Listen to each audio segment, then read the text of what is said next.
has gone to your expectation. God bless you all. Today we have a very, very special guest. He's been with us before, but we just felt we needed to pull him back again and get him on this platform to speak about some issues that are of great concern to us.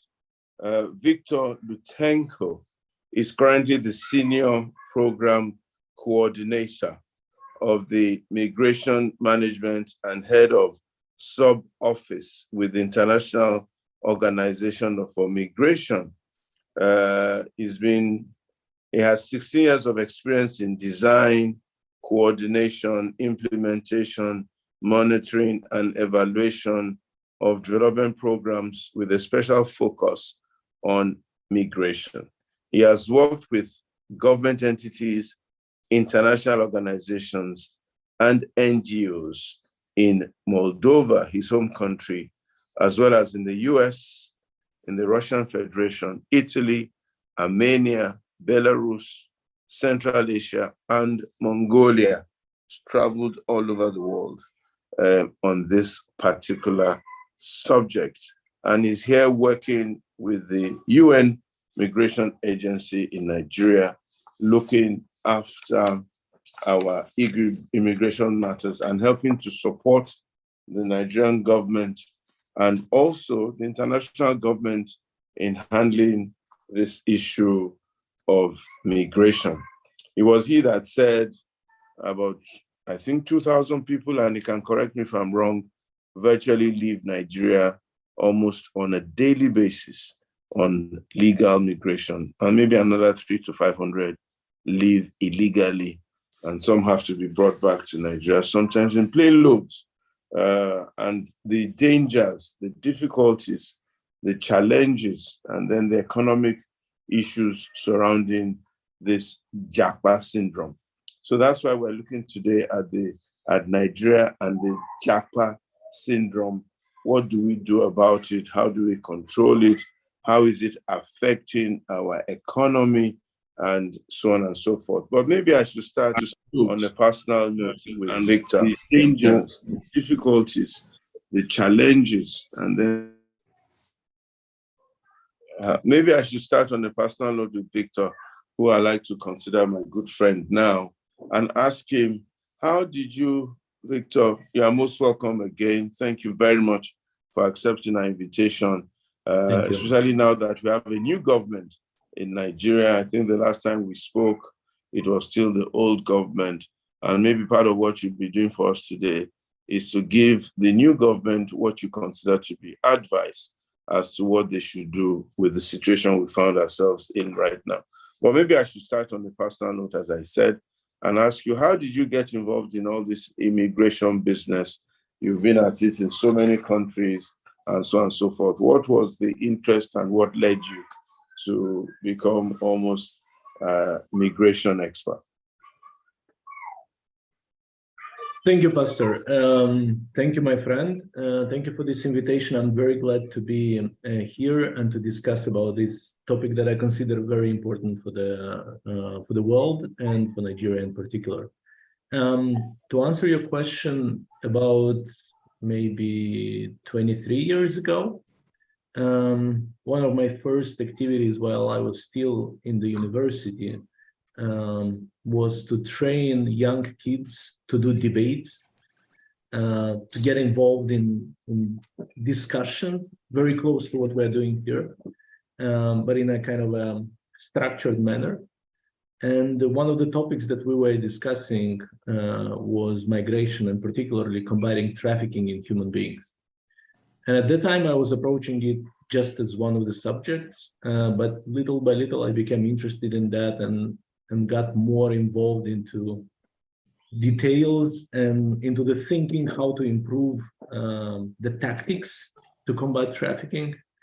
And I got invited to an NGO, and one of my first activities was to go together with the police officers from my capital to Moscow into a police and joint operation with the special forces in Moscow, in which we captured 3 traffickers and freed 7 victims of trafficking. And I had the opportunity to come back with them in a train and to discuss and to get an understanding about what is that, what is happening, how the recruitment is taking place. And to be sincere, this gave me an inspiration for, a quarter of a century ahead to try to be part of the fight and to be one active person on one side trying to minimize the negative impact of migration, and on the other side trying to capitalize on the positive side. This is how I started. Oh, fantastic. See how life and fortune takes us. What is the state of migration all over the world? I don't know if you have a helicopter view or whatever view of what the migration figures are here and there. I know you did help me with some statistics some time ago, and thank you very much for that. It was quite a well-received speech at the University of Lagos a couple of weeks ago. So what's migration like in the world? And from a global point of view, how is it affecting the world? And is there a crisis looming and things like that? What do you think? Migration is growing. In 1970, we had about 85 million migrants all around the world, which represented 2.3% of the global population. Today, we have close to 300 million, which is 3.6% of the population. So we have more and more people.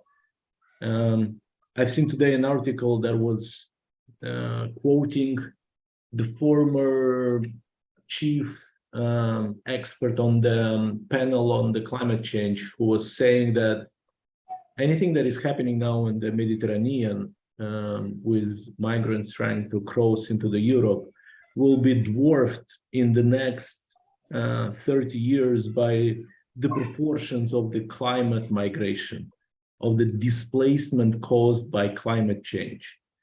I know that my organization and also others do estimate that in the next 30 years, we might face about 1 billion people on the move just because of the climate change.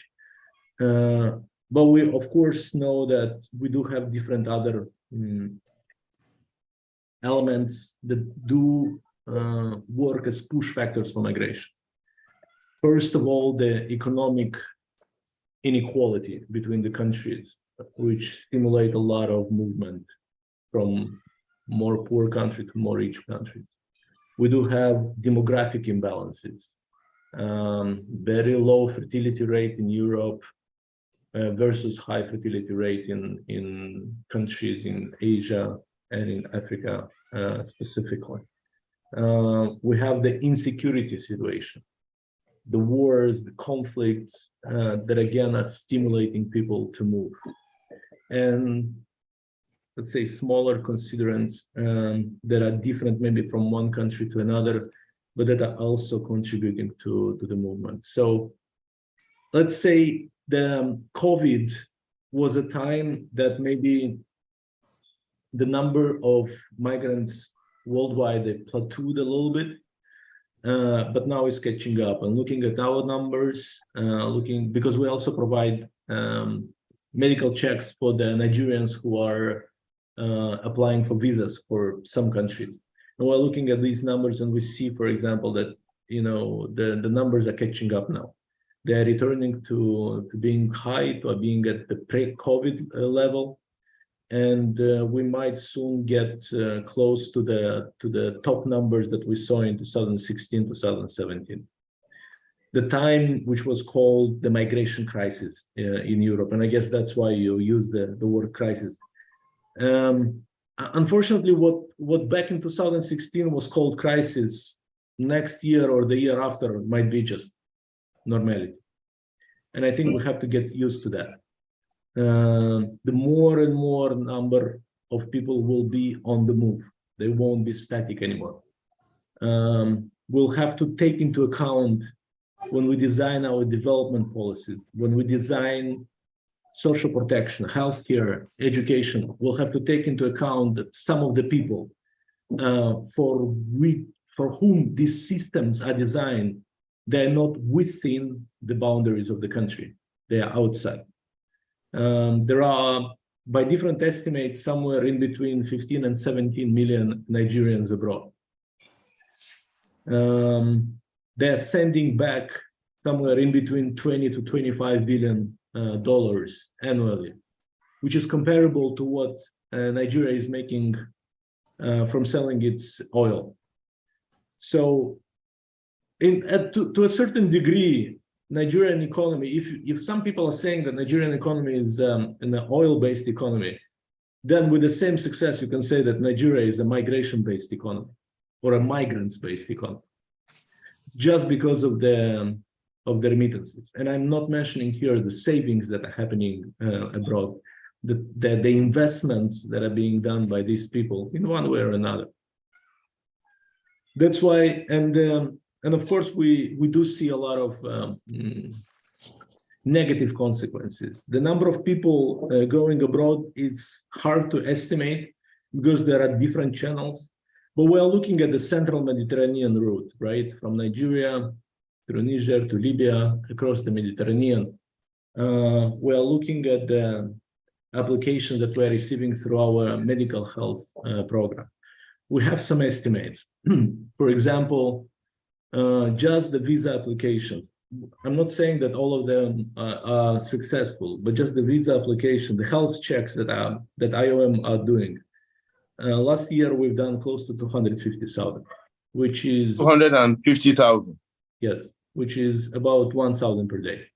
Of course, it varies, but I think that gives an idea on the proportion. So I would say that we are talking about thousands of people living every day.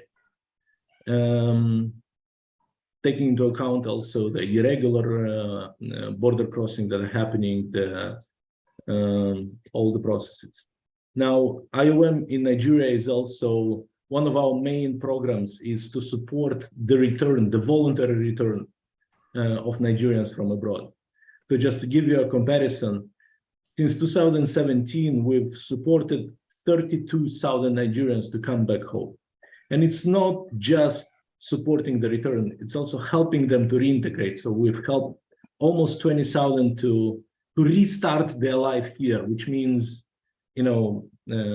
starting a business, startup pack, courses, housing, education for the children. This program is usually tailored. But to give you a perspective again, right? What we've returned back in 6 years, we see them going out in 1 month. Let me repeat that. What we've returned with all our efforts in 6 years, we see that they're going out in 1 month. These are the proportions now. Now, unfortunately, we see what we see in qualitative terms. I am yet to speak to a migrant, especially those who went out irregularly, who does not know a friend, does not have a friend or a fellow migrant who didn't die on the way. So these cases are so widespread that it's impossible not to talk about them and not to mention them. People are still taking this very dangerous route. And it's not just dangerous. People are dying. And a lot of lives were lost on this route. Connected to that, we see a lot of cases of trafficking in human beings. My organization alone has been working with about 5,000 victims of trafficking since 2017. We talk mostly about sexual exploitation, but we also see cases of labor exploitation, begging, different other forms of exploitation. And the forms of transfer of the people over the borders, the forms of controlling the people are changing. We see a lot of technologies being involved. We see a lot of psychosocial, emotional forms of control. These are not anymore just, iron chains. Everything is here. But on the other side, we do see a lot of potential. The world is multipolar. The world is global. Labor market, same as any other product market, for a long time went beyond the borders, and we see that the more countries are involved in active but protected exchange of labor, the more sure they go on the development path.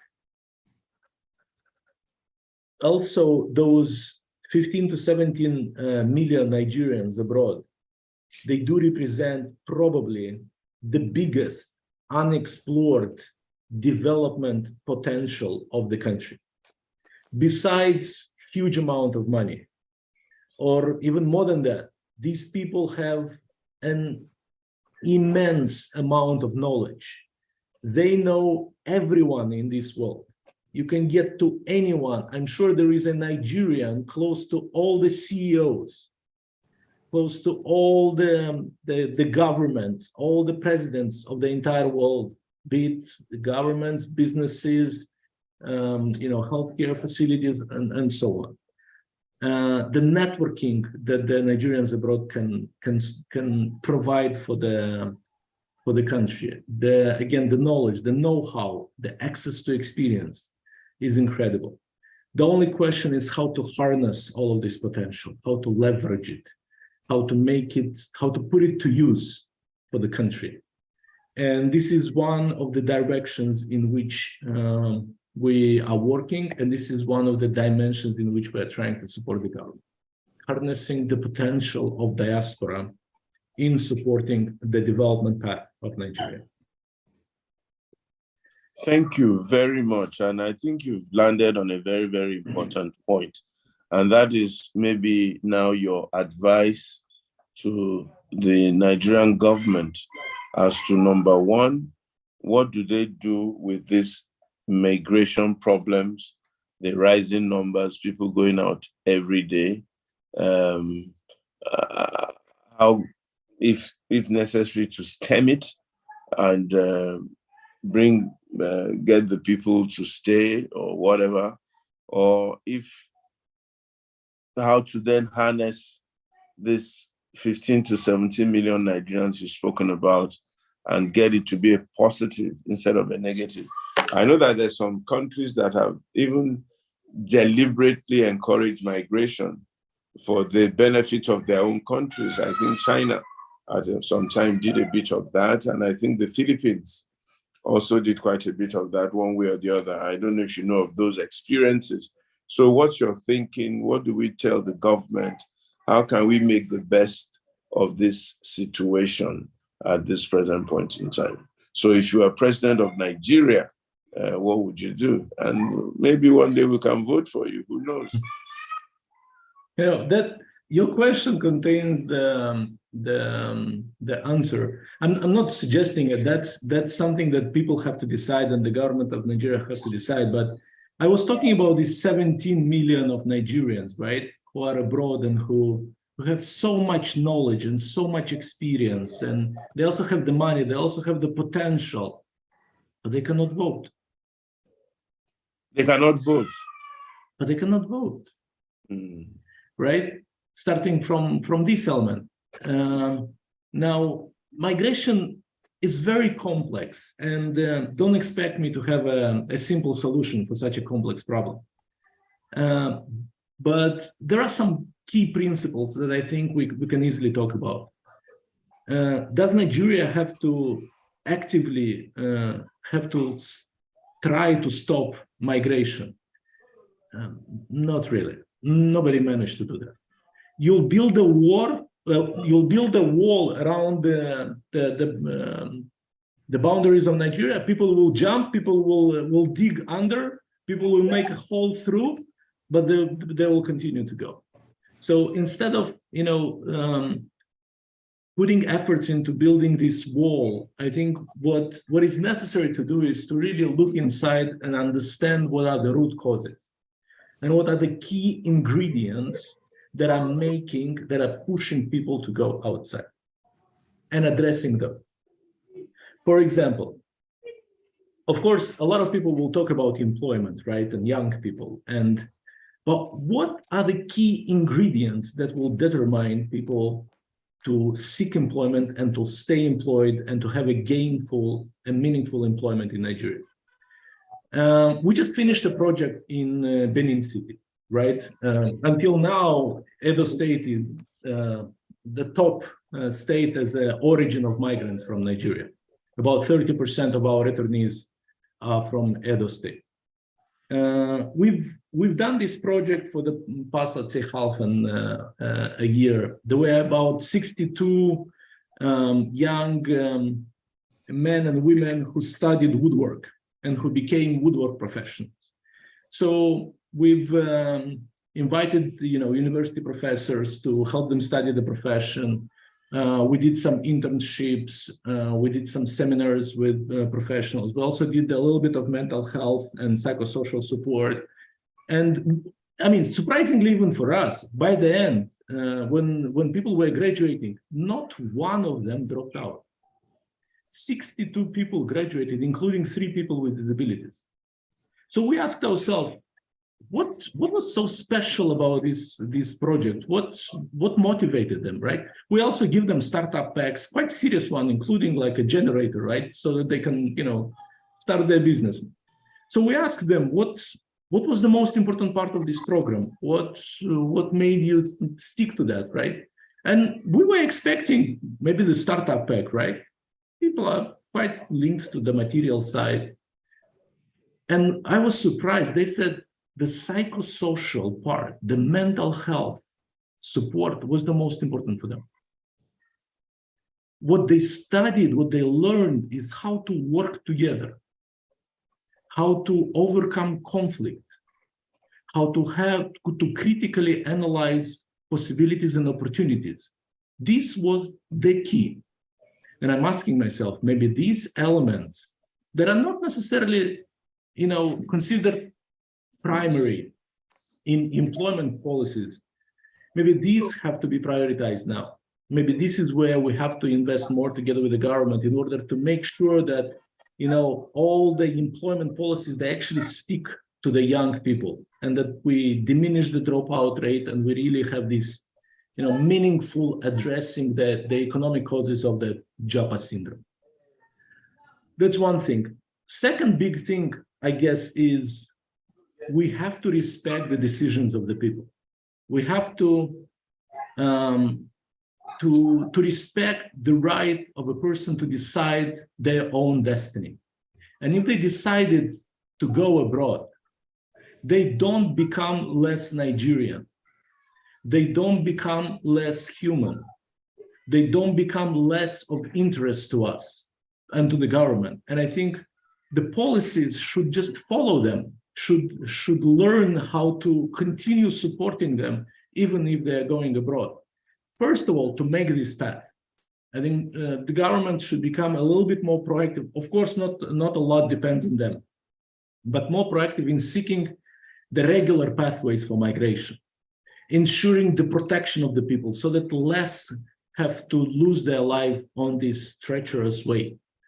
And I think in the moment that the government will invest more in protecting these people, in reaching out to the people abroad, in extending their schemes towards these people, I think the more, including diaspora, migrants, will give back. And I think this is what we are aiming for, right? We are aiming for joining all the forces in order to focus them on supporting the development of Nigeria. And this joining, this getting together is incomplete and will always be incomplete without Nigerians abroad. And thirdly, whose job is to manage migration? Is it the National Commission for Migrants, Refugees, and Internal Displaced Persons? Yes, there is a specialized body. But if we dig deeper, if we try to understand who has a stake in managing migration, is it the Minister of Education, maybe? Yes. Is it the Minister of Economy? Yes. Is it an element of the industrial policy? Yes. Does it have to do with foreign affairs? Of course. Does it have an impact on the healthcare? Very much so. It's everyone's job. And if we learn that migration and management of migration and harnessing the potential of migration is everyone's job, if we take a whole of government approach to it, and we don't push this issue just to one single commission or institution, that's one recipe of managing rightly this situation. And it's not just a government's job. A government by itself will never be able to manage it. We need non-governmental organization. We need religious, faith-based organization. We need media to participate. We need community groups to be involved. So it's a whole of society issue, and it's a whole of society solution that we have to design. Sorry, you have to stop me because otherwise I can keep on going. No, we're learning. Okay, so that's interesting to see that the psychosocial analysis and input was very, very beneficial to our people. And then respect decisions of joining all the forces together. But who drives this? Should it be an agency of government? Will it be your agency? Will it be private sector? Somebody has to take the lead and drive. That's number one. Then the question that concerns me, why are so many people from my state migrating in those states? Is there a particular reason why they are doing so? Have you been able to find out why they have the highest number? And then how you haven't, though you mentioned it, I don't know if you could granulate a little bit more on what Nigeria can do to benefit from these 17 million people. Now, who has to drive migration policy? I think Nigeria already have an institution. It's called NCFRMI, it's National Commission for Refugees, Internal Displaced People, and Migrants. So there is already an institution quite well equipped, especially at the level of people who work there, to drive the migration management agenda. But they need more support. They need more bigger budget. They need more responsibilities, more attributions. But at the same time, they need the involvement of other institutions. And it's not just their own budget. I think other institutions, other strategies, other sectors have to allocate time and budget for migration, to support migration management from their side. Because only in this case we can talk about like a full migration management. Why people were going away in such proportions from Edo State? I don't think I have an answer for that. I can share some of the thoughts that other people had for closer and spend more time in Nigeria. They were saying that, you know, maybe people from Edo, they're a little bit easier in terms of moving. They're more open to the idea of, you know, changing their place, of looking for new opportunities. So, and then, you know, there is a little bit of a kind of a snowball effect here. First, some moving, the information is being passed to others, family members, people from the same community. So this works as a snowball. To what degree this is true is it still hard to say. Probably we'll have to analyze a bit more. But what's important to notice is that the number of people who used to go from Edo, we don't see it anymore. Edo did take some decisive actions to fight smuggling of migrants, to fight trafficking in human beings. The state administration, the governor was very active into that. So we do see a decrease in number. We see now that the trend is moving northward. If before we were receiving planes of returnees in Lagos and then supporting their relocation to Benin City, now we see more planes landing on the Kano airport. And we're receiving Nigerians who are originally from the northern states. What can we do to harness the potential of these 17 million? I think the first thing that we have to do is to listen to them and to see what kind of support do they need. This is the first, in order to ask for something, we have to extend our hand. We have to help them first, do the first step, and that is, stronger consular support, stronger support with all the protecting with their rights, stronger support with the education for the kids, with maintaining the language, the language of their parents, the language of their ancestors, preservation of the heritage, of the cultural, traditional heritage. And this would be like the actions zero. And next, I think in broad terms, what we need is, our sense is that people abroad, people in diaspora, they are ready to support, they're ready to help. But they need corridors, they need system mechanisms by which they will support. They need, concrete people here in the country who would make sure that, those doctors can travel back and do the surgeries here. But they don't have time and they don't have the opportunity to organize everything for themselves. There should be somebody who would organize everything so that they can just take the ticket, travel, do the surgeries here, go back, right? Who's organizing all of that? This is what I mean by mechanisms. This is what I mean by concrete schemes. Same refers to professors. Same refers to businessmen, to investors. The Nigerians abroad are the best, not just language, but cultural translators, economic translators. They might become the most effective promoters of business opportunities in Nigeria, right? Because they know the real situation. They know the good and the bad. They know it's not necessarily that they will just promote something that doesn't exist. No. So but they need a little bit more help from here, from the ground, and invest, or something like a diaspora investments desk or something like that. That would help them guide. That will help raise a little bit more protection for those investments. There is a lot that can happen on the charity level, and connected to that, I think diaspora can play a very important role in reacting rapidly and supporting Nigeria, especially when Nigeria is hit by different forms of disasters, being floods, being any other humanitarian need that can be. Diaspora can be a very important partner in responding to these needs.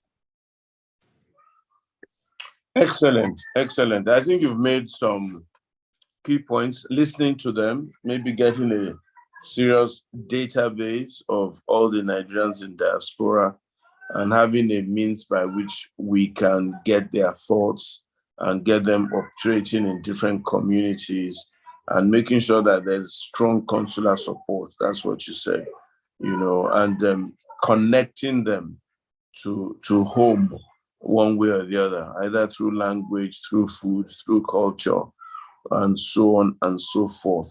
And then a local system to support their aspirations. I think that's very, very key. And I'm happy that a lady called Jumoke, my vice president, is on the call. And she actually is living in the US, California, as we speak. She's a diasporan herself with a big heart for Nigeria. And I think she's worked with one or two diasporan agencies in America, or Nigerian diasporan agencies in America. So I'm going to be inviting her to come and share her perspective and maybe ask you a few questions, and so on and so forth. But then there's a question by Charles Obi, and he was asking if Nigeria has been officially classified as a migrant economy. I know you mentioned that we could look at Nigeria like that, and so on and so forth. And what are the metrics for the classification? I don't know if you want to take a bite at that, and thereafter Jumoke will come and give a little bit of her perspective and the work she's tried to do in diaspora, and then maybe coordinate the question and answer session. Thank you, Victor. Sure. Just very quickly, what I meant by that is, if the Nigerians abroad, the migrants from abroad, they're sending annually $25 billion to Nigeria, that is supporting the economy, that is supporting those who need the most the support, because usually this money goes to those who are poor, those who could not afford some of the basic requirements. Usually the remittances go directly into healthcare, into education. So these are the investments, the most important social investment that the country needs. So if these 25 billions are generated by the migrants, this is my motivation of saying that, Nigeria might be qualified, besides many others, also a migration-based economy. Now, an important element that I wanted to mention is very often when people analyze the Japa syndrome, they are talking about how Nigeria is deprived of its brains, right? How we are facing the brain drain phenomenon. We are losing valorous people from the country. But there is one issue that is more painful and worse than that, is when we experience the so-called brain waste. It's when the doctors are leaving from Nigeria, and when they go abroad, they have to be taxi drivers. It's when teachers from here are going into construction jobs. And in 2, 3, 4 years, they're completely losing their qualification. And those years, sometimes more than 10 years of education, the money that they personally put into education, that the government has put in education, all of the value is going to waste. This is even worse, right? So one of the big challenges and one of the tasks of the government, before reaching the level of countering brain drain, we have to counter brain waste. We have to forge agreements to make sure that the qualifications are being recognized across the borders, at least so that the doctors, when they go abroad, they can be doctors. They can continue, because then we still have a chance to return back doctors. When doctors are going abroad and are being taxi driver for 2 years, in 3 years, you won't be able to return a doctor anymore because doctor is not there anymore. You don't have a doctor to return, you just have a Nigerian. You see what I mean? So this element is of extreme importance in preserving the value of the people. Thank you. Thank you very much. That's a very, very interesting concept. Brain waste, and there's quite a lot of it, to be honest. I know a banker who left Nigeria and they found him sweeping the floor and mopping the floor at Kentucky or McDonald's. And they were surprised because he was a top banker. And what are you doing here mopping the floor? Well, first of all, at his level, he couldn't get a commensurate bank job in a bank in the UK. And he says he just wanted peace of mind, and it's like almost he took an early retirement. And that's a total waste. That at least this place is predictable, it is safe. So let me just mop my floor and get engaged. It's very painful, brain waste. So that's a typical example of it. Okay, Jumoke, please come on the platform, and if you have any contributions, it'd be nice to hear or share experience, and then coordinate the question and answer session. So if people have questions for Victor and comments and things, please feel free to raise your hand up. Thank you, Jumoke. Thank you, sir. Hello, Victor. Good to see you. Thank you for your presentation. I have a couple of questions, and then we'll talk a little bit about some of the challenges and how we can address them.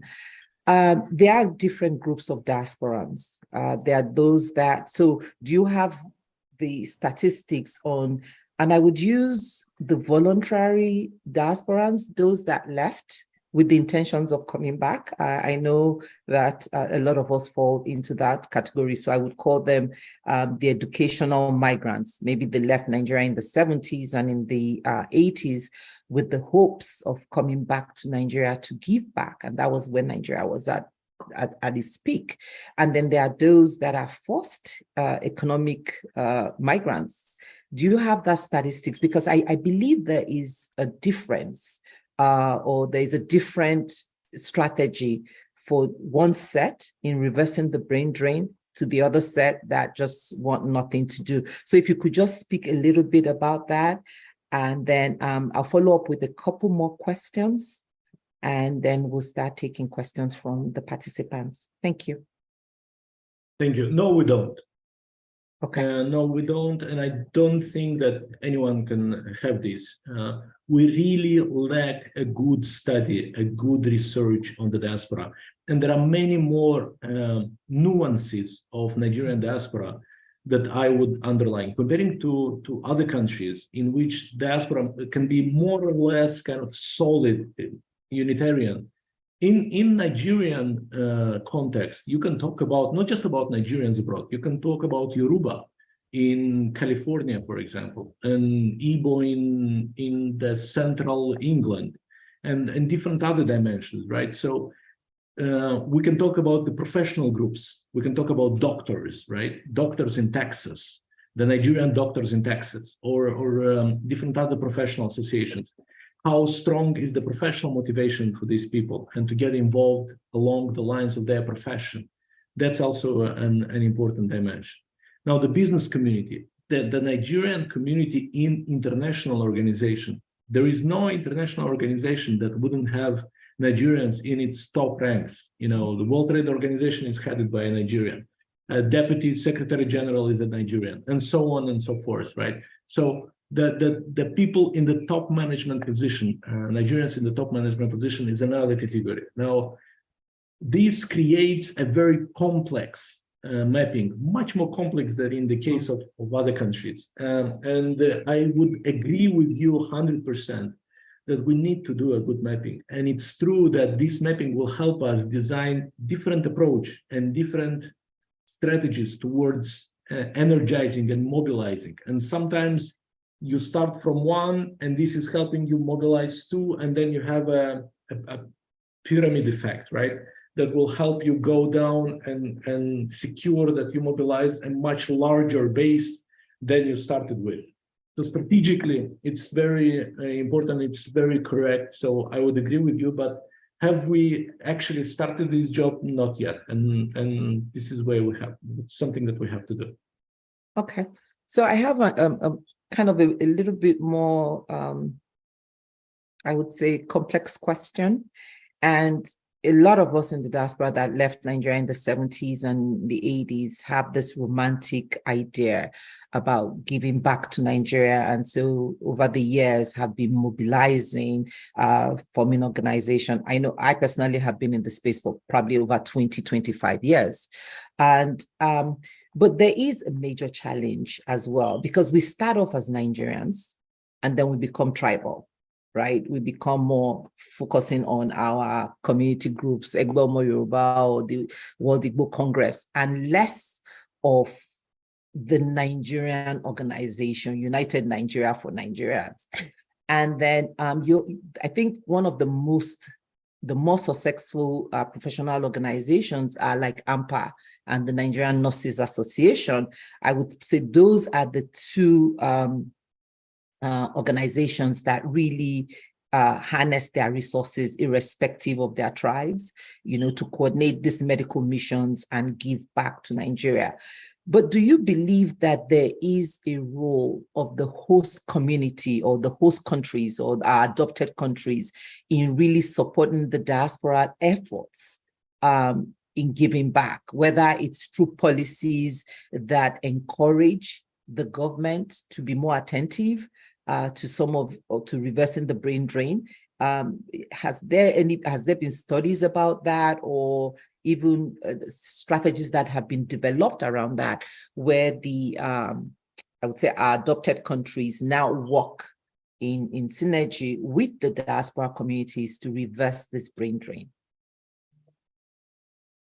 There have been strategies, and there is a role for countries to do that. There is a strong role, for example, that the United States can play in order to mobilize diaspora organization, and there are programs that USAID is designing specifically in the United States in order to support these communities. Just, let's start from Mexico, right? A lot of support that went into the regional and local development in Mexico is based on the hometown associations that were created in the cities in the United States, because Mexicans they were migrating a lot in a clustered way, right? They were getting basically a locality from Mexico. You would find it in a specific city concentrated in the United States. So that created space for the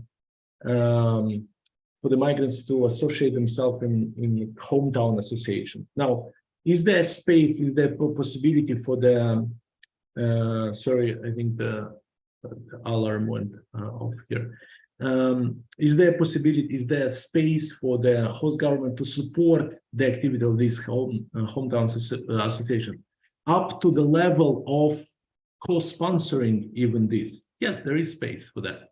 There is a possibility for that, and for sure, and also there were examples for that.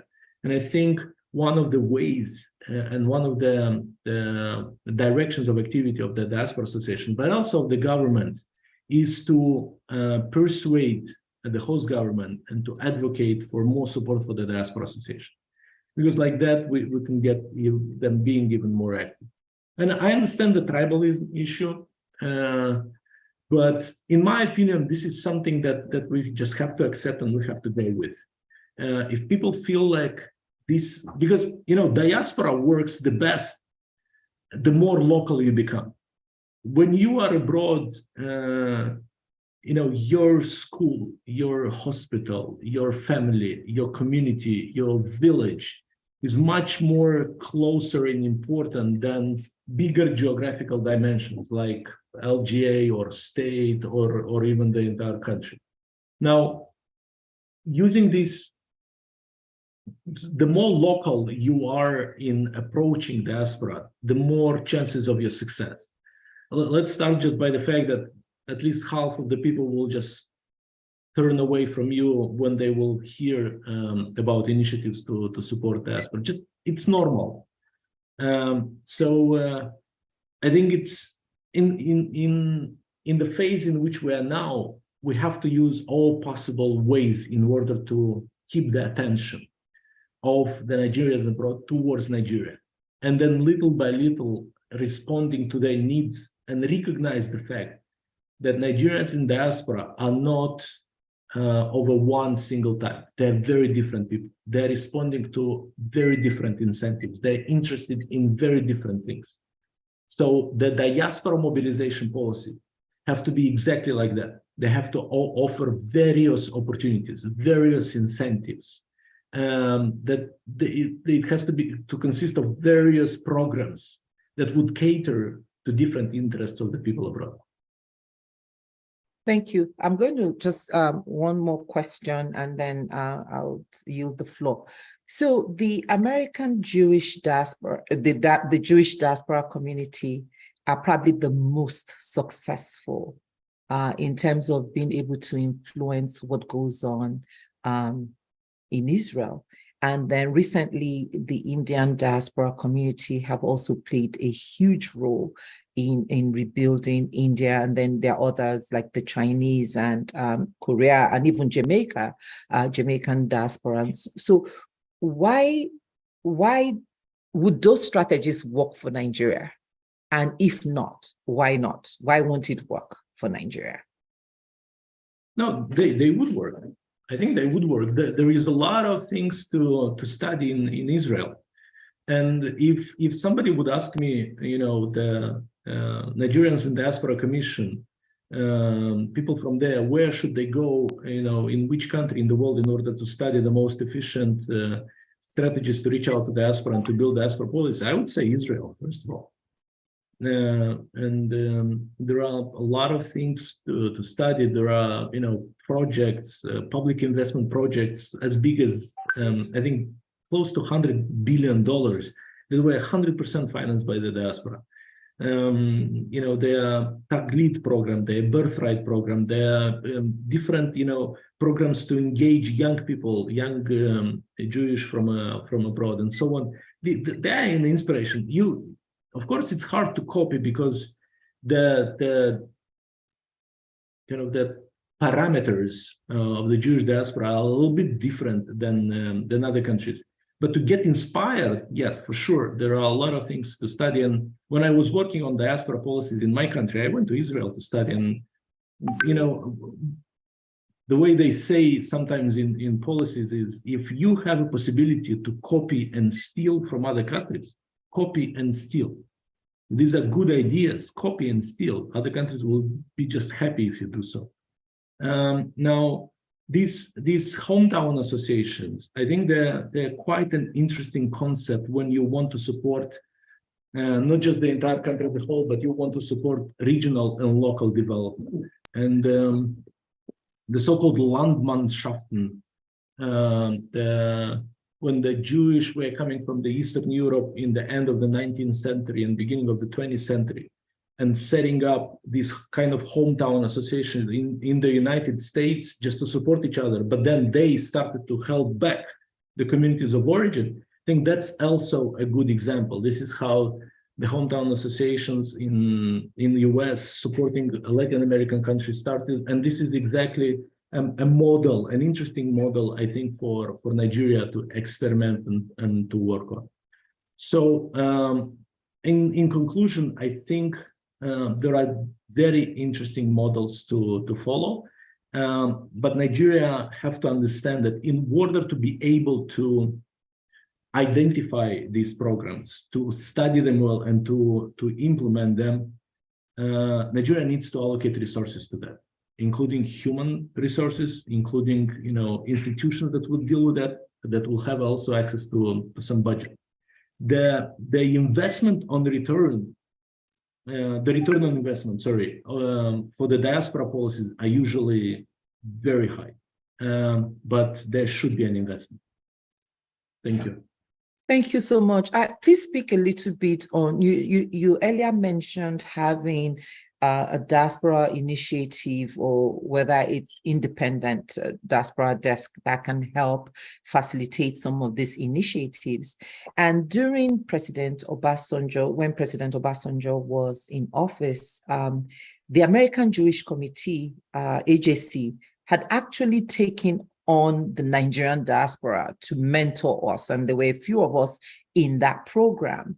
And then the government changed. And everything went off, just went down the drain. It was a great program that we had a lot of initiatives. There were a lot of plans to come back to Nigeria. Every year, Nigerians would meet, go to different localities, or to their cities or states of origin and give back. But that wasn't sustained because as each government came in, then it changed. The policies changed towards that diaspora desk, whether the resources were not allocated to the diaspora desk to support this structure that was in place.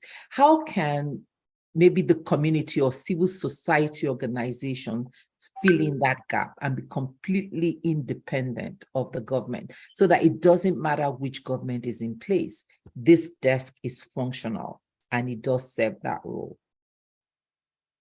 It's a good question, and it's a difficult question. And I can talk more, but I just know that whatever I would say, it will go back to one thing that I've already mentioned. Diaspora has to be relevant for the country and for the country leadership. And it's not just Nigerian, but it's everywhere in the world. In order to be relevant for the leadership, you have to have the right to vote. I think having the right to vote is, and not just the right to vote, right, but to have access to voting is one key ingredient in maintaining the attention, in continuing being relevant, in attracting resources, and having a direct connection to the development of the country. So I think out-of-country voting, facilitation of out-of-country voting for Nigeria is important as a key ingredient to solving the issue that you mentioned. Thank you. So we'll open it up for questions. We have 4 hands up. You could do this, you can take 2 at a time or 3 at a time, or if you want to take each one, is up to you. What's your preference? I can take more at a time. Like Okay. this, we can answer more questions. Yeah, okay. So let's take, maybe we have 4 hands up, so we can take 2 at a time. We have, and I'm sorry if I don't, because I don't have your pronoun here, so I don't know if you are male or female, but we have Bola Adetula. Please go ahead and ask your question.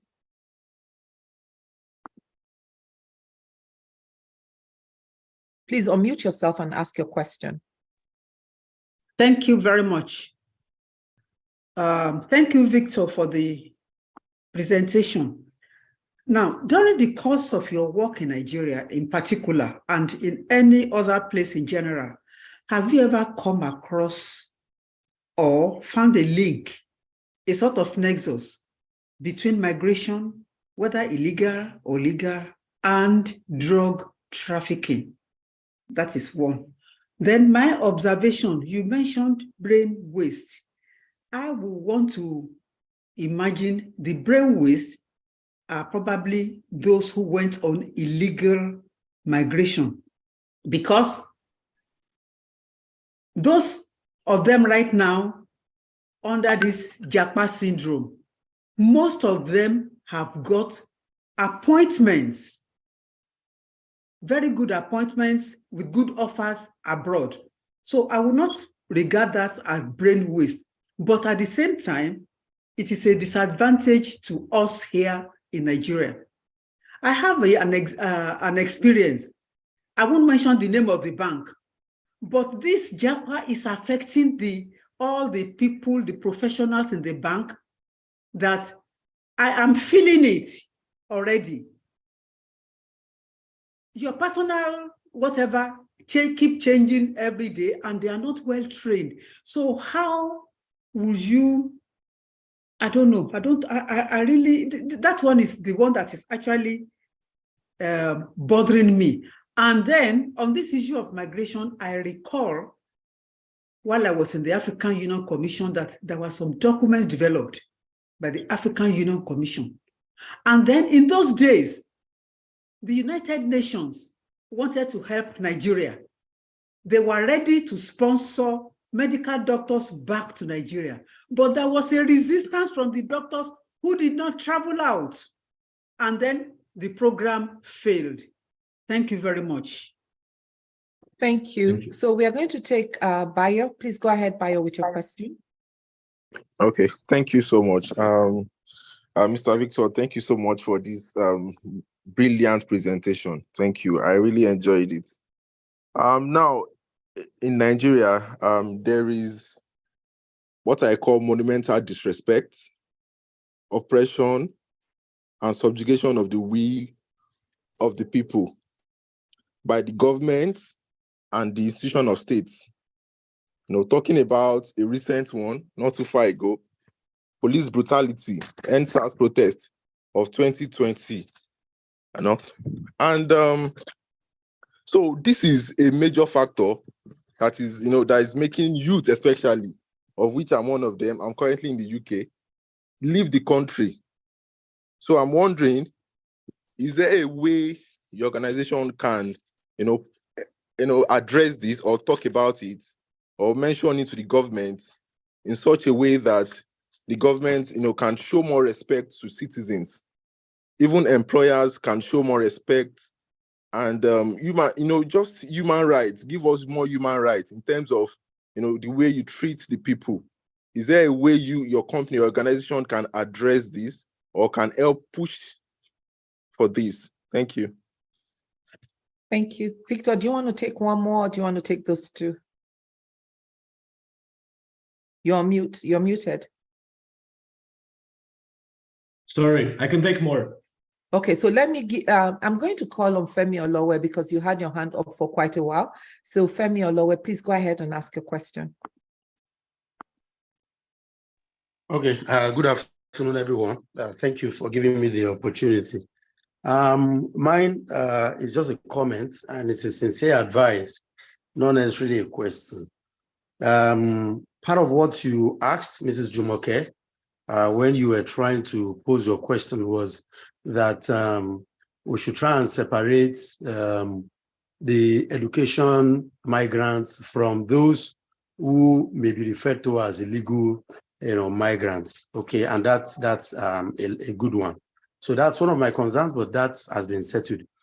However, my sincere advice is this. I know that Victor said in his presentation at the beginning that one of the activities of their organization is to work with the government to prevent or advise the government on how to tackle, Japa. And my comment is this, an advice, as I said, is that I will implore your organization not to advise the government against the right of the people to go out legally, to leave Nigeria legally. Because, there are different reasons why, people may want to go out, perhaps in search of greener pasture, perhaps for education, and may want to come back. But then if you get to where you're going and you feel like your sojourn place and you feel the condition there is better than your country and there's opportunity for you to stay, you will stay. So I would say that please don't advise, but what you can work with them is to fix what is making people old and young to want to leave the country, which is invariably resulting into brain drain. Thank you. Thank you. Victor, do you want to address that or do you want to take more? No, And then no, we'll take the next set. let me take this. So let me take one by one. Is there a linkage between migration and drug trafficking? Yes, there is a linkage, especially on trafficking in human beings. Trafficking in human beings, trafficking in weapons, trafficking in drugs, they're all related under the big umbrella of organized crime. They are cross-subsidizing each other. They're part of usually the same cartels. They're supporting each other, so there is a direct link. There is also an operational link. We've seen many cases in which victims were controlled with the use of drugs, were recruited with the use of drugs. These are not mainstream cases. These are not representing the big trends. These are more isolated cases, but they are there. The brain waste. If this is happening mostly through in irregular migration, not necessarily. I would say that you would probably find more brain waste happening within the regular migration pathways. People going regularly abroad, but without the possibility of pursuing exactly the same profession or at the same level as they did in Nigeria. Doctors going and having been pushed to settle for a nursing job or for another, like a lower level. What is happening usually is that you cannot really stay at the same level, so you have to lower, right? So all this space that is being lost, educational, money, value, this is the space that is being lost. That's why I think we have to work more with the governments, with the Nigerian government, but also the destination government, in order to make sure that there are agreements in place that ensure the mutual recognition of the educational titles, of the qualifications, of the years of experience, so that you can get the same pension for the years done in different labor markets. So it's not just an irregular migration thing. It's an overall migration thing, and government should be really active on that. Now, in terms of if we can do more to help push for human rights, so that people are treated better, that's our main job. This is what we do. But you have to to understand one thing. We are an organization that work for the government, for the migrants, but with the government. You choose the government, we are working with them to support the migrants. This is the division of labor. We are not influencing governments, and you won't hear me commenting about the government, giving any qualifications. I'm happy to work with any government you choose. And we will do our best to promote human rights, to support human rights, to pointing out to specific problems that they exist. And we will continue doing that. And we'll be focusing on migrants. And believe me, we are pushing the protection agenda, especially the human rights protection agenda. This is the most important part of our work. Not to, then just answering to the comment, not to advise to the government to stop, go illegally. Other people on the call will probably attest to the fact that in the first part of my presentation, I was mentioning exactly that. First of all, it's not a good strategy to stop people because it won't work. And secondly, you will never hear IOM going against migration or advocating against migration. Migration is a very healthy strategy. When migration is voluntary, and especially when migration is orderly, migration leads to the development of the person, development of the family, development of the country of origin, and development of the country of destination. Migration is beneficial for everyone, but only, and the key ingredient is when it's voluntary, when it's regular. We don't even say legal. You know, at a certain moment, we don't agree with the qualification of legal. What do you mean by legal? The regular and irregular, you know, depending on the frameworks that different countries are putting together. But we will be the strong advocates all the time in favor of migration, especially regular migration. Thank you. Okay, we are going to take the next set of questions, and we have quite a few comments in the chat that I'll also be reading out to you. So the next hand up, we have Chinedu. Please go ahead and ask your questions. We would please keep it brief. Thank you. Go ahead and unmute yourself. Please unmute yourself. Okay. If we don't have Chinedu, we'll go over to Barrister Kachi. Barrister Kachi, please unmute yourself and ask your question.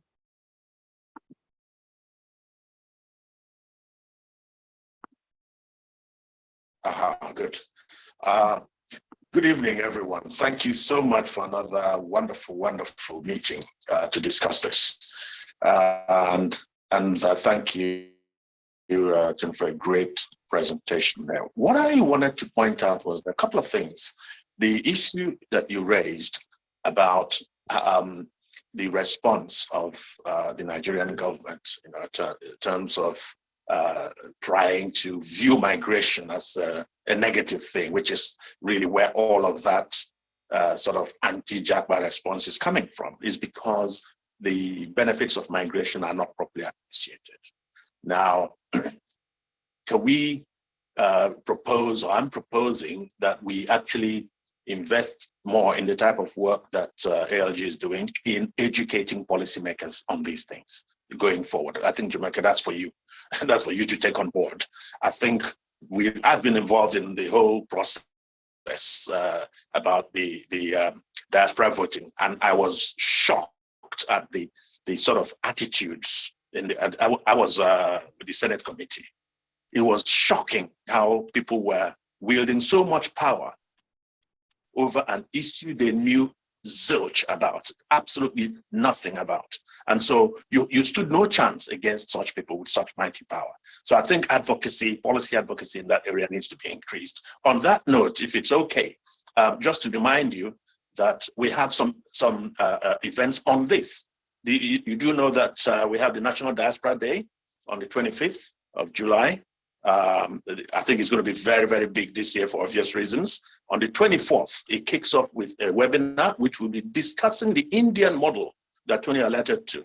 specifically, because we identified about 3 different ones: India, Ireland, and Mexico. But this one is going to be focused on the Indian approach to it and the lessons that we can learn from that. Then you also mentioned the need to get diasporans to invest. That is already happening.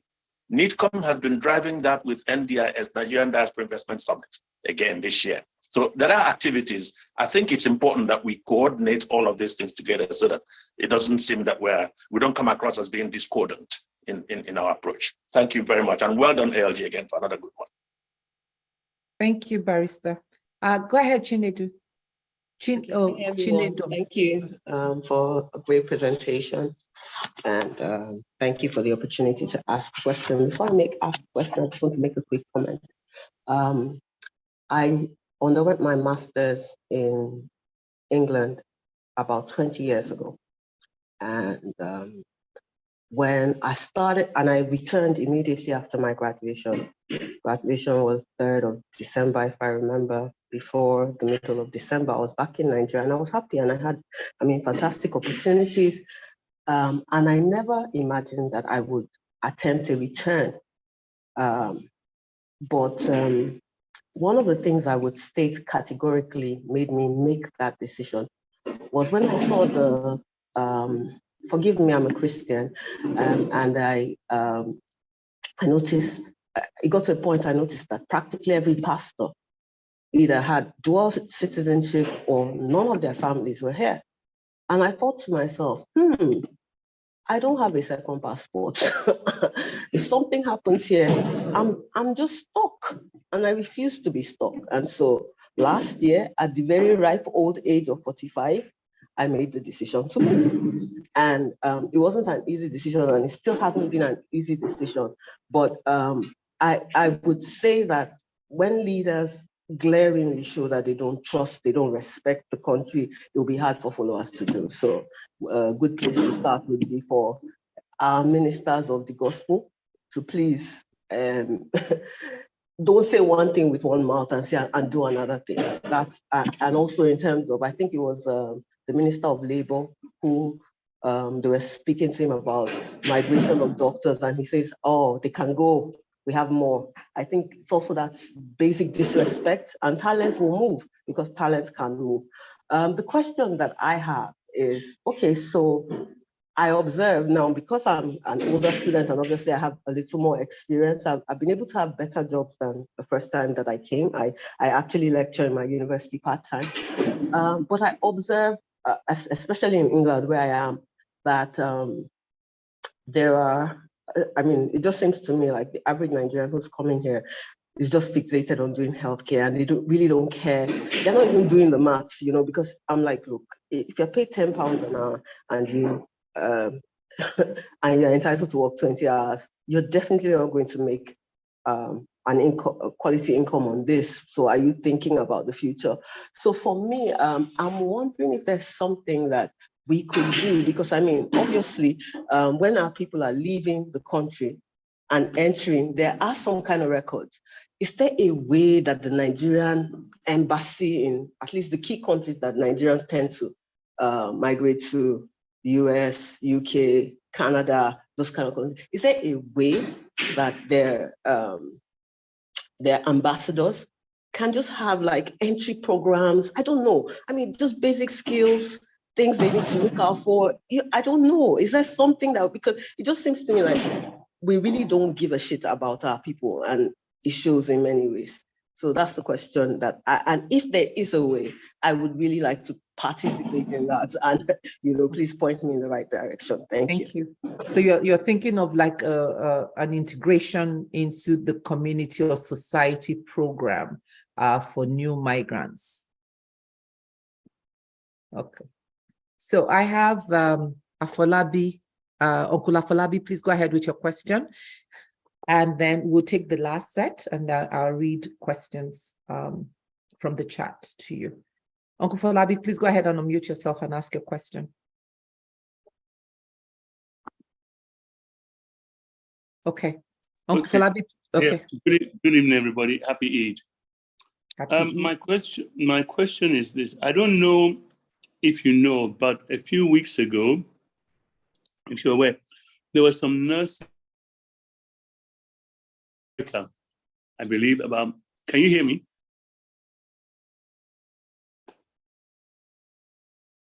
Can you hear me? We can hear you. Go ahead. About 200 nurses who had jobs, and then it was found out they were not qualified for the jobs. And they had to be removed from their posts and everything. I don't know if you know, I don't know if you're keeping records of this, if you're keeping data, statistics on this, and I don't know how this can affect Nigeria if they now come back to Nigeria and apply for jobs as nurses with the certificates that obviously they had that were now found out to be unqualified in the States. And I don't know how, if you're assisting with the local governments in America with these unqualified, obviously unqualified certificates. Thank you, that's my question. Okay, so Victor, do you have enough, or do you want to take, I think you can take that set and then we take the last set. Sure, sounds good. Thank you very much. First of all, I would be really happy to attend the Diaspora Day. I'm not in the country during that time, but if there is an opportunity for me to participate remotely, I'd be really happy and consider it an honor. And I'm sure my colleagues from IOM who are here permanently, including our Chief of Mission, will be really honored to be part of the discussions and to be part of the processes. You know, judging by the questions, then people don't really introduce themselves, but just mentioning their experience, it looks like here you have a really powerful group of people with a lot of experience, a lot of knowledge. And I'm sure if people here can design more of a long-term advocacy strategy for any issue that is discussed today, I'm sure it can be successfully implemented and can really be very lead to some significant transformation. All the experience globally are interesting, and if somebody chose India, Ireland, and Mexico, I think that they're interesting models, but they will never provide the entire solution for the country. They will just provide bits and pieces and maybe some inspiration. But what Nigeria needs the most, and I think several people alluded to that, and even my answers alluded to that too, especially when I said that I don't know, is that the key ingredient for a good policy, including on migration, including on diaspora, is data. Scientifically proven, strong methodology-based data, it's very hard to do an effective policy.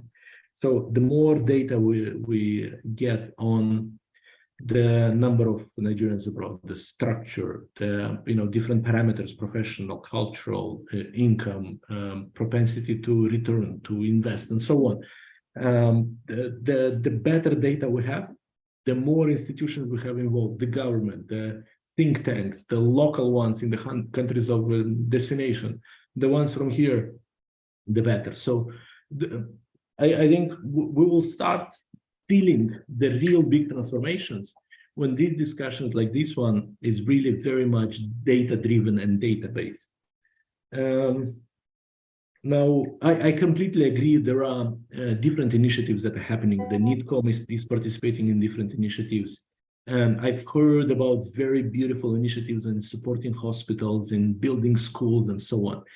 My only comment to that is, imagine if this would be organized and systematic. Imagine if supporting hospitals wouldn't be just ad hoc initiatives, but a program by the Nigerian state supporting this type of initiatives, co-sponsoring, contributing. Imagine if this would be done in a systemic manner. So I think a diaspora policy is about that. It's not about not recognizing something that is happening. 100%, it should be recognized.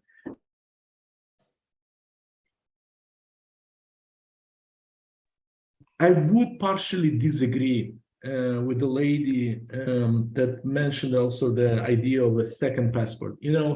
Thank you. this is part of the reality in which we are living now. We used to live in strong national states in which allegiance to one state was incompatible with, allegiance to another one. But we are not there anymore.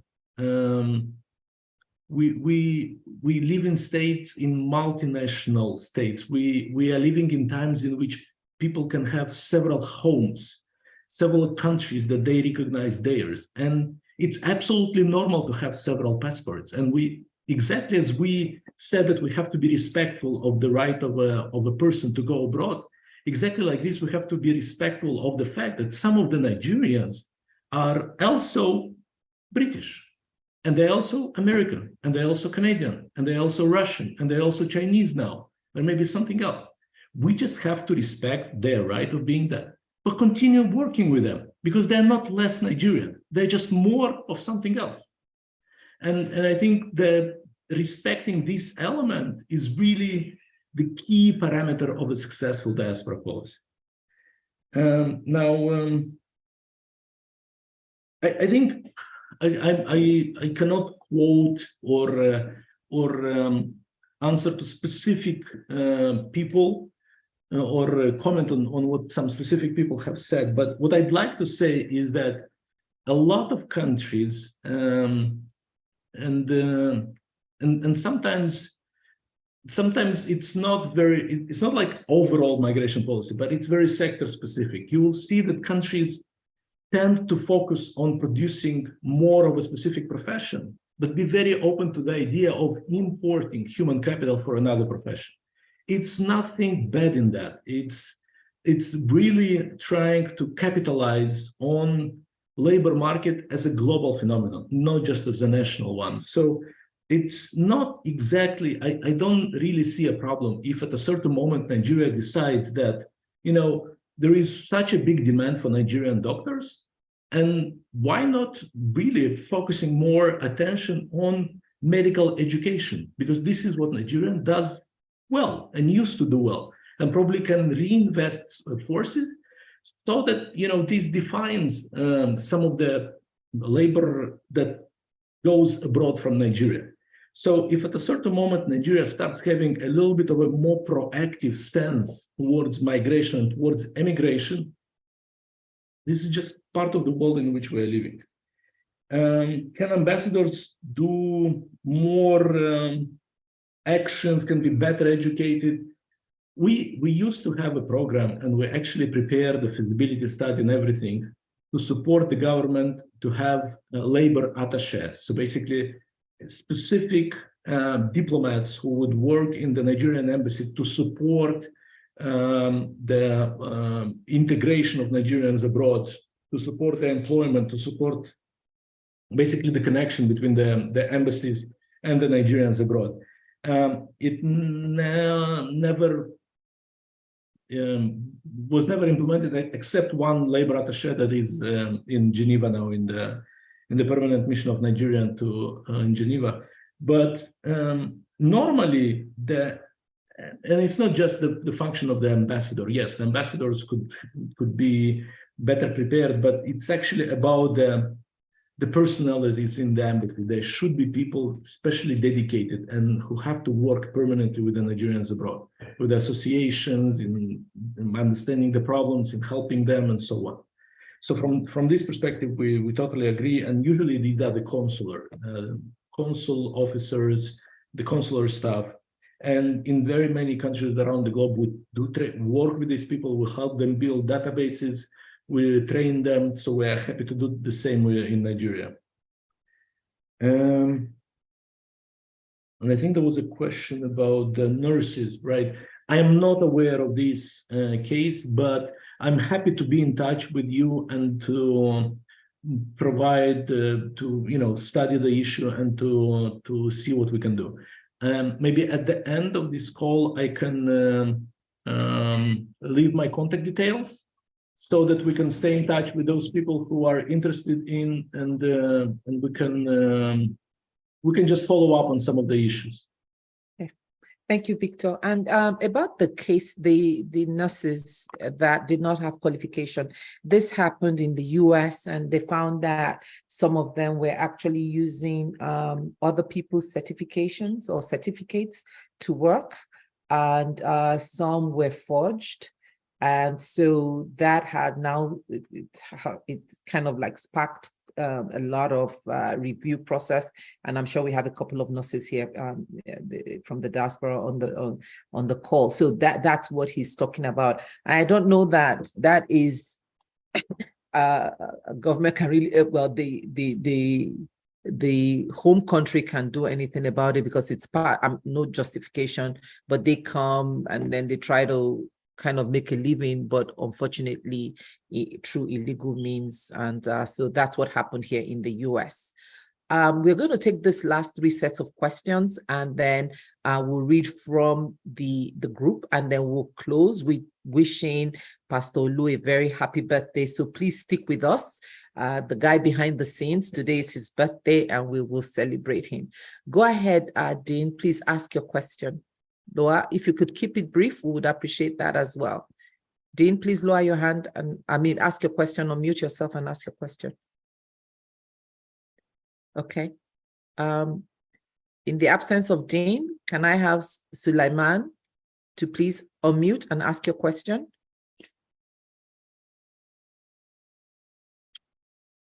Okay. And then I am good. Okay. Hello. Yeah, go ahead, Dean. Okay. Thank you very much. It's a pleasure and a privilege to be here. I would like to help Victor and perhaps also Pastor to understand what is happening in Edo State, because I am uniquely privileged to have an insight into why the Japa phenomenon in Edo State is or has been very unprecedented. So about 1.5 years ago, I employed a commercial driver for one of our trucks, and he's from Edo State. And he had a very interesting life. He had left to go to Europe by road and got arrested by rebels in Libya and spent 3.5 years in jail.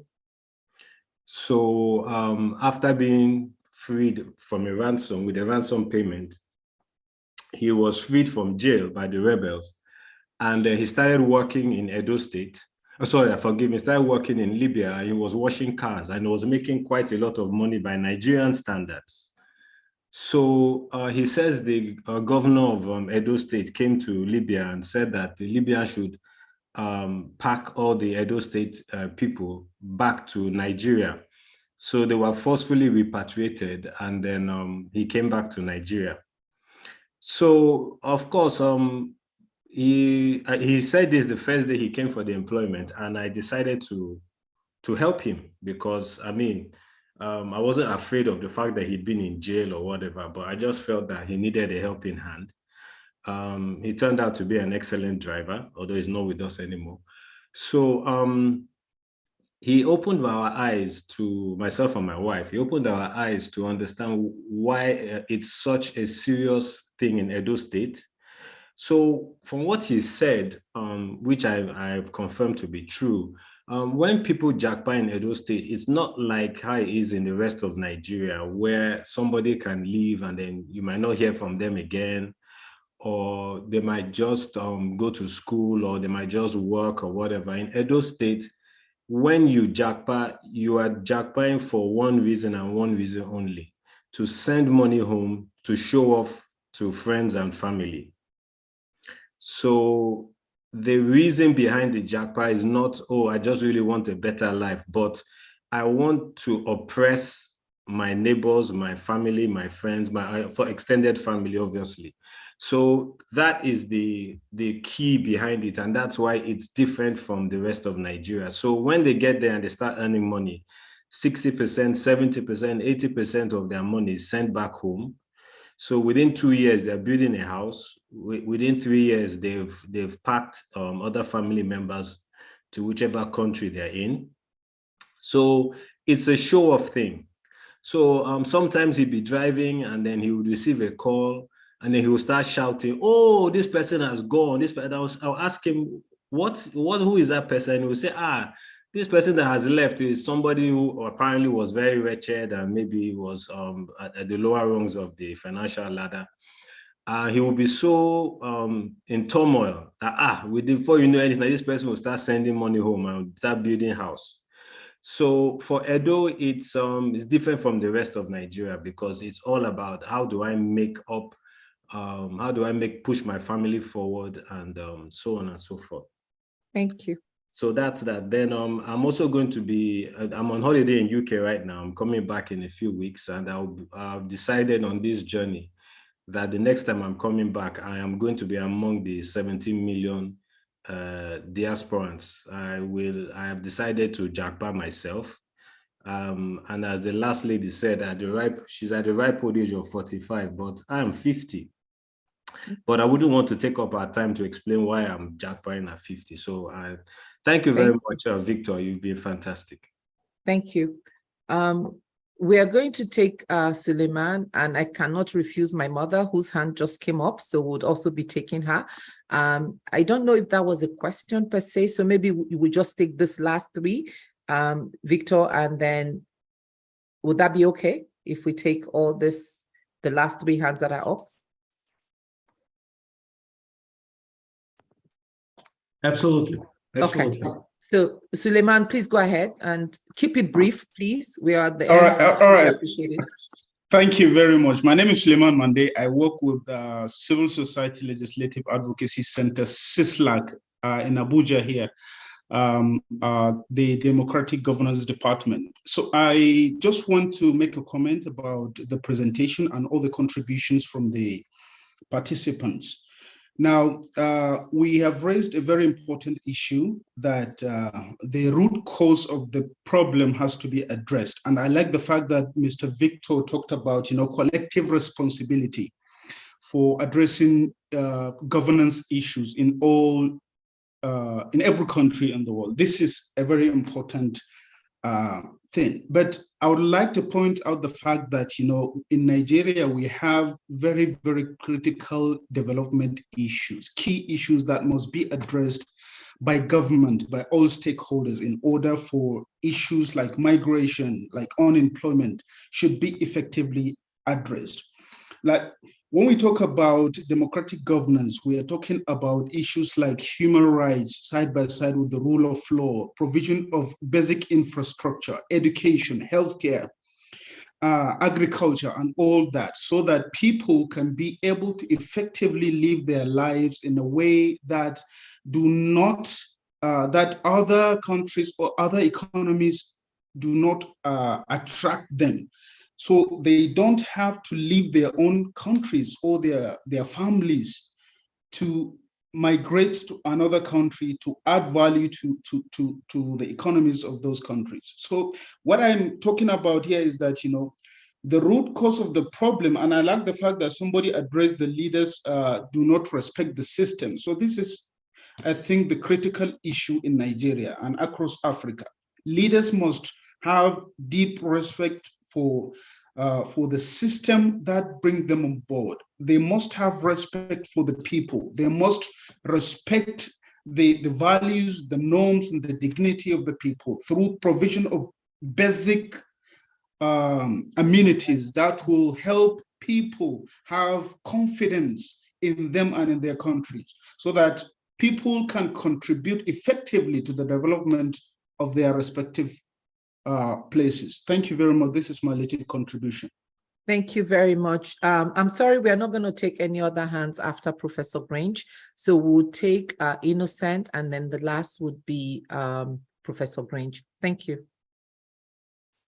Mr. Innocent, please go ahead and unmute yourself. Thank you.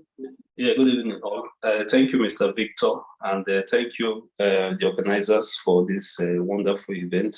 I just wanted to mention a few, talking about the brain waste. Maybe just to say that, can we do something a little bit more proactive than the one where there's integration through the embassies, through the Nigerian missions abroad? something about developing the requisite skill sets within Nigeria before they move. Because again, the migration thing is here with us and it's going to continue, because looking at the state of the nation, the policies of government, the general attitude of people, you see that security and many other factors, people will keep migrating. Yeah, and then, but one of the greatest challenges, they get in there and they find themselves at a certain income level. They can't go above that income level because of the system.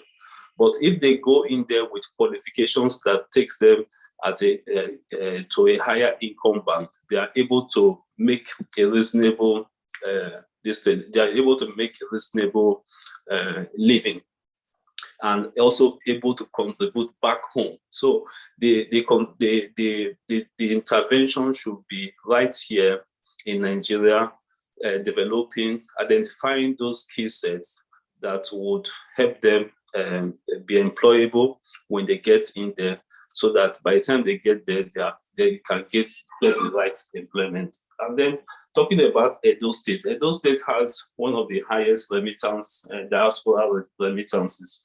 And I think one of those banks, like First Bank, has that kind of huge fund coming in, and it's mainly in Edo State.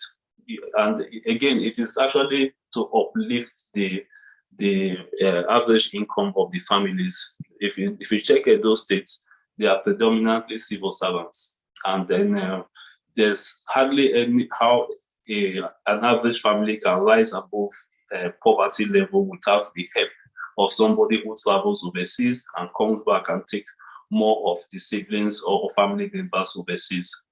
So that is essentially what is happening over there. So my hope is that IOM and every other bodies that could really intervene should identify those skill sets that are employable over there and that can give them a higher income band. Let those skills be developed here before they even move across the borders to other countries. And I think that's just all. And I say, Victor, thank you very much for that presentation and your painstaking effort to answer the questions. Thank you to the organizers also. Thank you. Good evening. Thank you very much. Please go ahead, Ma. I've asked you to. So that'll be the last one. And then Victor, if you could take those. And then I think there are a couple of questions from the chat. And then we can close. Thank you. Thank you, Jumoke, and thank you, Joseph. My hand went up late for two reasons. First, I wanted to listen to all the various perspectives, and you have covered them very well. So my questions are just going to be two short ones. And the second reason why my hand went up late was because I just could not type my message. I don't know what's happened. So there we are. Now, my two short comments and questions are this. In any unsupportive environment, the female gender suffers more. So I wonder if you can just briefly tell us what is the situation with women in diaspora. My second question, or maybe not a question, just to ask for your advice, and that is the fact that we do need a lot more data if we want to go into advocacy, policy advocacy. And how can we organize ourselves so that we, first of all, leverage on existing data, and then how do we generate more with support from organizations like your own? Thank you. Thank you, Ma. Go ahead, Victor, with those questions. Or do you want me to read the ones from the chat as well? Let me start with these ones, and then we can look at the chat. Thank you very much. These are fantastic questions, and it's a fantastic discussion, and I'm really honored to be here. And thank you for dedicating time to discuss this. Now, the interpretation that gentleman had for why do people from Edo migrate, that would be true, except this behavior is very much alike Moldovan migrants, Kosovo migrants, Bosnian migrants, Who else do I know? For sure, Bulgarian migrants. So all of them, they're behaving exactly as you described. They're going abroad, they're making money, they're sending back money, they're building a house, they're making a nice house so that the neighbors can see, big fences so that, you know, some parts can be seen, some parts cannot be seen, and so on. So, you know, the behavior and sometimes that denote not a good financial education with the first wave of migrants is not so unique to the people from Edo State. You can see same patterns of behavior in different other parts of the world. These type of expenditures with the element of show off, again, this is present everywhere. So this doesn't really answer the question why it's not specific for people from any other state around Edo or any other state in Nigeria. The point here is not so much about why this is happening, but how can we make sure, how can we work together with these people to make sure that the money, which is theirs, right, 100% theirs, how can we help them so that they make better investments? How can we help them so that we can diversify the products? One reason why they are building houses, of course, it's because they never had houses. It was always like a value.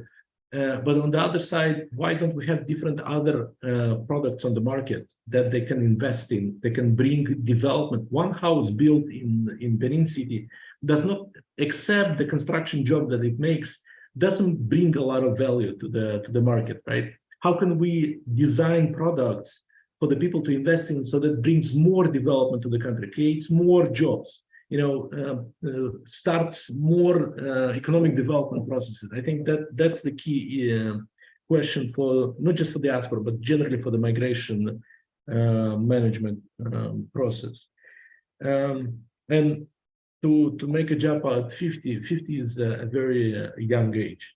So really the question, and a question that comes in different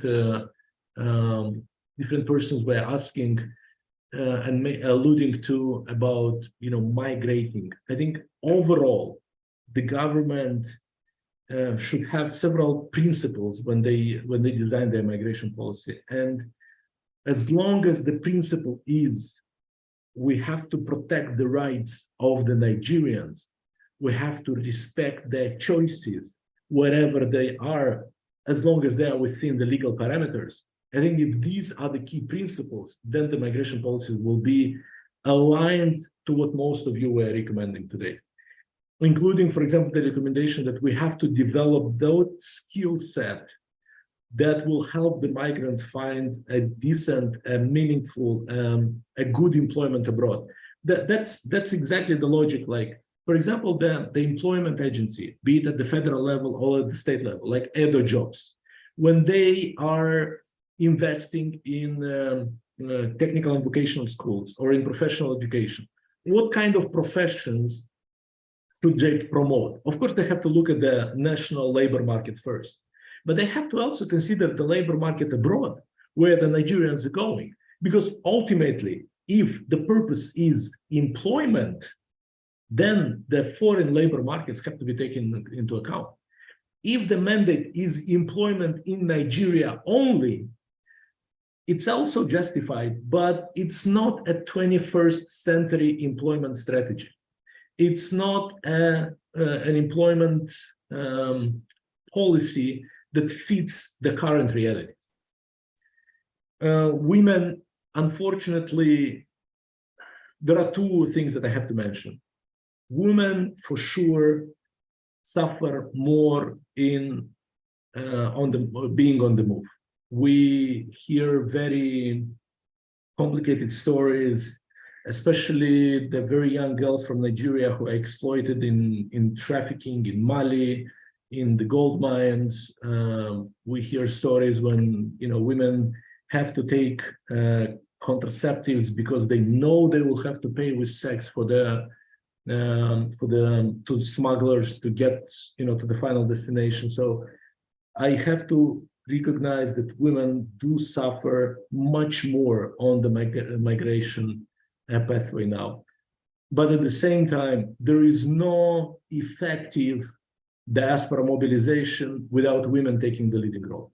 There is no effective migration management policies without, women really having the leadership position. So having a gender-sensitive approach in migration policy is not just recommended, it's the key ingredient for success.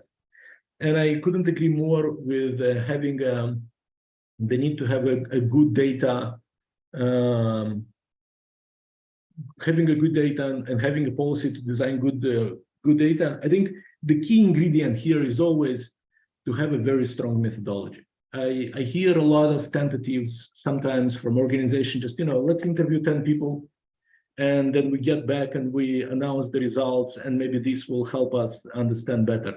Well, 10 people is not a sample, and this is not a methodologically sound research and results. Sometimes some of the results can lead you in completely different directions. Sometimes this type of research can discredit the research and the topic at the same time. So I think having a respect towards the data, towards strong and scientifically sound methodologies, this is where we have to start. Invest money, invest high qualifications in producing really meaningful data, really solid from the scientific perspective. Having very high quality data is more important than having a lot of data. And in this respect, I think we're happy to work together. We're happy to join forces to fundraise for projects that will generate data. We're happy to invest methodological approaches and like scientifically sound approaches to accumulate forces together so that we can do researches like that. Thank you. Thank you. So the one question I'm going to read that was sent is, can Nigeria be like Philippines, where there's more government involvement and organized migration of their citizens and negotiate for their well-being and harnessing experiences from those countries? How how can we make Nigeria a place for the West to outsource their services? This would provide jobs and bring sense of hope. This model has increased percentage of middle class in the Philippines and also improved their quality of life. I think we more or less discussed already about that. I think diaspora can play a role into that, in being these, investment promoters, in being those who would actually open the eyes of foreign investors into the opportunities that exist in Nigeria, that could present, at the same time, the risks, the challenges, the complications, the difficult parts, right? But I think this is where we have to become very serious about the diaspora policy, about various implications, and how do we actually invest into that. We need serious diaspora investment forums here in Nigeria, in different parts of the country, not just in Lagos, right? In different parts, in different systems, depending on what kind of investments we want and where exactly. We also have to start doing diaspora investment forums out there. We have to do it in Veneto region in Italy because it's a big concentration of businesses and Nigerians. We have to do them in London. We have to do them in New York. We have to do them in Delhi, even in Beijing. So we have to do them in different parts, making sure that we attract attention, that we discuss parameters, and that the government is actually following up on the recommendations and what they hear from the diaspora members and from the foreign investors. So it's a lot of space to work in here. Thank you so very much. Really appreciate the time you have spent with us here, and look forward to working with you on this diaspora initiative. And I must apologize to those that I did not take. We really are up on time, and I had to take Professor Green. She's my mother, so I can't refuse that. No discrimination or disregard for anyone whatsoever. So my apologies again. I don't know if, so we also have a couple of announcements and we are going to close. Victor, thank you. I know you have put your contact information in the chat room. There is quite a lot of work to do together, and I'm sure we'll be able to pull more collaborators in to address some of these issues that you have raised here. So a couple of very important announcements from ALG. Faye, please go ahead and prepare Pastor Olu's birthday celebration. It's Pastor Olu's birthday today, and it's a big deal. He's always behind the scenes. So we just wanted to take a couple of minutes to just celebrate him and wish him well. But before we do that, we also want to announce ALG's SOLAG, our first Citizens Responsibility course. We are launching that, and classes will be starting in July. This is in collaboration with other organizations in the civil society space. And the importance of this training or Citizens Responsibility course is really to inform, to provide the information and education that citizens need to successfully engage in nation building. If we're able to build that Nigeria of our dreams, then Japa syndrome will be a thing of the past. If we're able to build a Nigeria, then we ourselves will now have to enforce immigration policies to prevent others from coming to Nigeria. So it's a very important course. We ask that you please go ahead and register for it. Faye, can you please post the link to the course? If not, you can just email membership@africaleadershipgroup.org, and we would go ahead and send you the information to register. I see my senior VP is here. Pastor Sonny, did you have any other comments before we take more announcements? Okay, I would assume not. Okay, so thank you, everyone. I don't know if Mr. President has any more comments before we close. Wanted to thank you again, Victor, for such a brilliant session. And I know we've talked, and there's quite a lot to do, so we definitely would be in touch with you. And I know a few people have also expressed interest in reaching out to you. So thank you for your time, really appreciate it. And one last thing I would like you to address: what is the responsibility of these host countries in ensuring that migration is reduced? That's something for you to think about. You don't need to, it's something that I think we also need to look at, because they do have a responsibility in protecting their borders also. So thank you, everyone. And can we play Pastor Olu's birthday video? There is no sound. Can you share sound as well?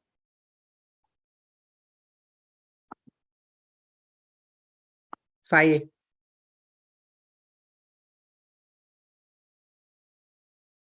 Can you share the sound so that we can hear?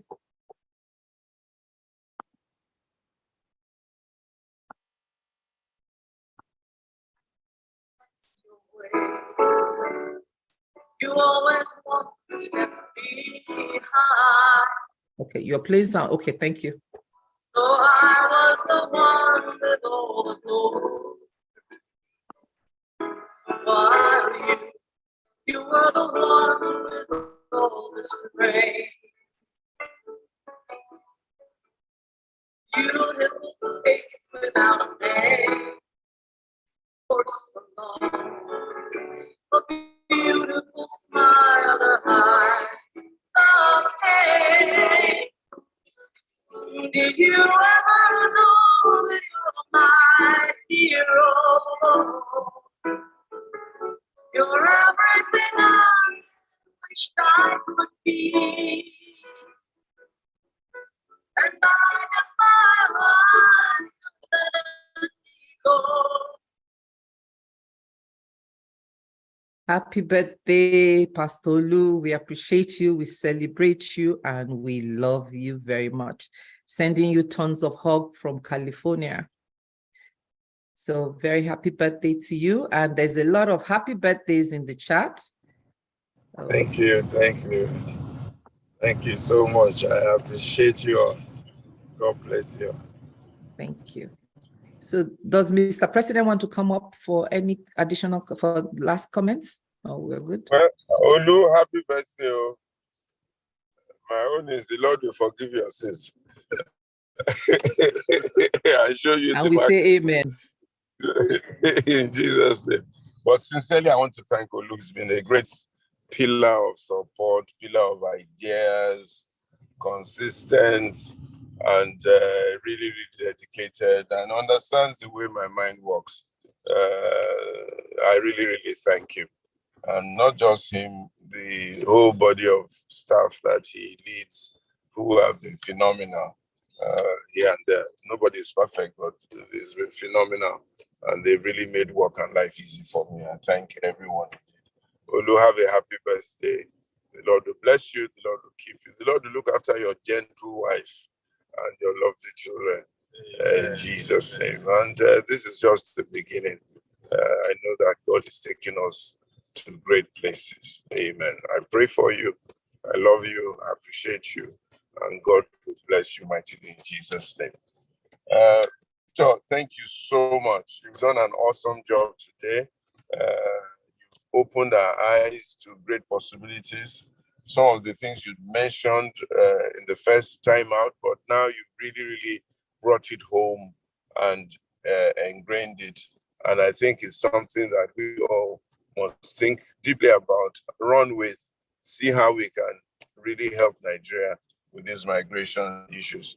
I want to assure you, like I've said before, that we will work together, whatever way we can, both as the church and also as African Leadership Group, to make things a bit better and work with you all. Thank you very much for being in Nigeria. Thank you for the work that you're doing. My warm regards to your wife and your family. And we will be tapping on you from time to time. And I look forward to you continuing our discussions in various areas as we have done before. God bless you. Enjoy the rest of your evening and have a wonderful weekend ahead. God bless you indeed. Thank you, Victor. So I'll be waiting for that document. Yes, thank you very much. It was a real pleasure and a big honor to be here with you. And please follow up with me individually if we can do things together, if I can, help with more information. Again, thank you very much.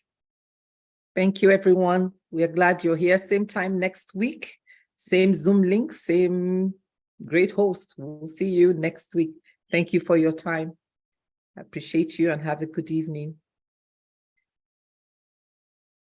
And go ahead, Faye. Also, the link to the CRC course is in the chat room. Please go ahead and register, or if you know someone that would be interested in learning more about how they can be an engaged citizen in this course of rebuilding Nigeria. Nigeria deserves better than what we have right now, and we all have that responsibility to building a great nation. So thank you all. Have a good evening and enjoy the rest of your Salah. For those of you that killed Ram today, you can cyberspace it to the rest of us. Thank you. Thank you, everyone. Yeah, thank you. Thank you. Happy birthday, Pastor Victor. Thank you. The course is free for now, but there are terms and conditions apply. You will get to find out, but it's generally free. It's free. But there are terms and conditions that apply. Thanks.